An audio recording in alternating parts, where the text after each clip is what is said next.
Et coucou tout le monde, bienvenue sur ma chaîne Mademoiselle Soso et ses lectures, j'espère que vous allez tous très bien. Aujourd'hui on se retrouve comme promis pour une nouvelle vidéo sur le thème d'Harry Potter et la Chambre des Secrets. Le film est passé hier soir, donc moi aujourd'hui je vous fais des éléments de comparaison du chapitre 2 du roman. Le premier élément qui différencie le livre et le film, c'est que dans le film, Harry Potter rencontre pour la première fois Dobby dans sa chambre, alors que dans le livre on nous explique qu'à un moment donné il croit apercevoir quelqu'un caché dans les haies.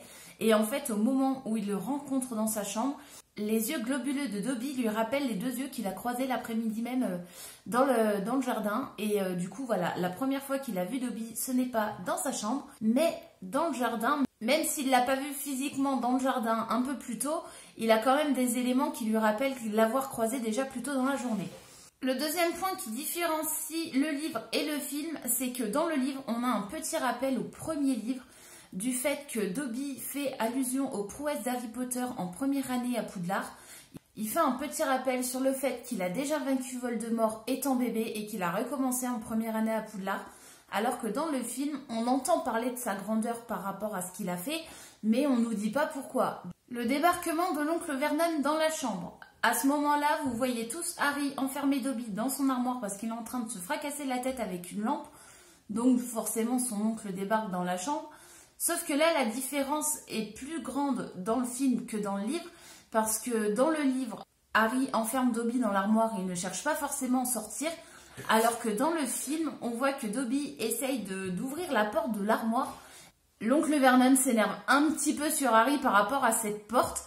Donc voilà, moi personnellement, tu m'enfermes dans une armoire, t'inquiète pas que je me laisse pas faire, hein, t'as intérêt de m'ouvrir et très vite. Hein.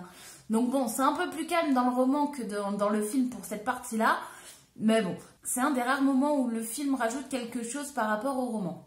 Le moment où Dobby révèle à Harry qu'il a intercepté tous les courriers qu'il a reçus cet été de la part de ses amis, c'est un peu différent et je trouve que c'est mieux fait dans le roman parce que voilà, là on sait tous que les amis d'Harry Potter sont son point faible.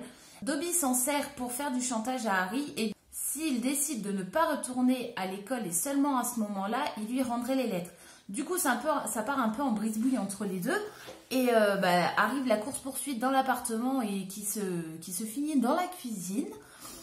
Et voilà, du coup, je trouve que dans le roman, c'est mieux fait parce que prendre le point faible d'une personne pour lui faire du chantage, voilà, déjà, c'est pas très sympa de la part de Dobby. Mais voilà, dans le film, il lui saute dessus, il s'échappe, mais on n'a aucun chantage à ce moment-là. Du coup, on voit juste la course-poursuite qui se finit dans la cuisine et c'est tout. Arrive le fameux passage où Dobby fait tomber le gâteau. Bon, dans le film, c'est un peu risible parce que la pauvre petite dame qui se prend le gâteau sur la tête, la pauvre, elle sait pas d'où ça vient.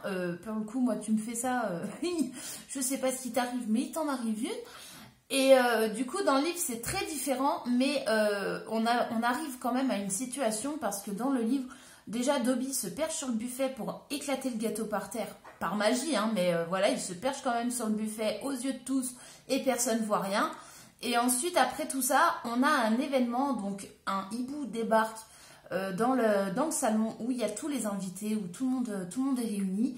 Et Harry reçoit une lettre sur le fait qu'il n'a pas le droit d'utiliser la magie en dehors de l'école, surtout en deuxième année, et que du coup, il risque le renvoi à cause de ça. Sauf que voilà, c'est pas de sa faute, c'est Dobby, mais c'est sous son toit. Voilà. Alors que ce passage-là, dans le film, bah non. On voit la petite mamie se prendre le gâteau sur la tête, Harry se faire enfermer dans sa chambre, mais c'est tout, quoi. Et du coup, voilà, c'est vrai qu'on oublie de rappeler que les sorciers n'ont pas le droit d'utiliser la magie. Et dans le livre, il y a un rappel à ça, il y a tout un passage là-dessus qui fait que on sait que Harry peut se faire renvoyer à cause de Dobby.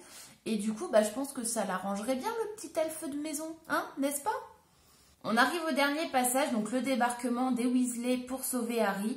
Dans le film, on voit tout simplement Harry se faire réveiller par les phares et le bruit de la voiture qui débarque chez lui.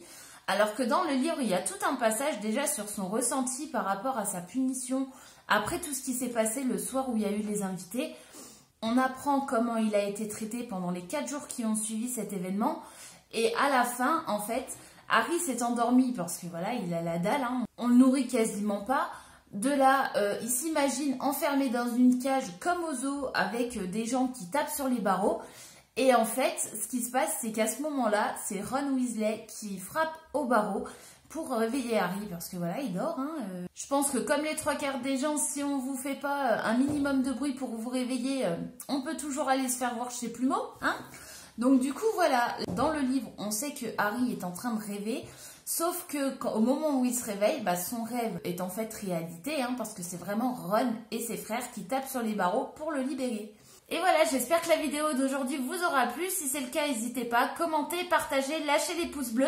On se retrouve très bientôt pour une nouvelle vidéo. En attendant, prenez soin de vous et je vous dis à bientôt.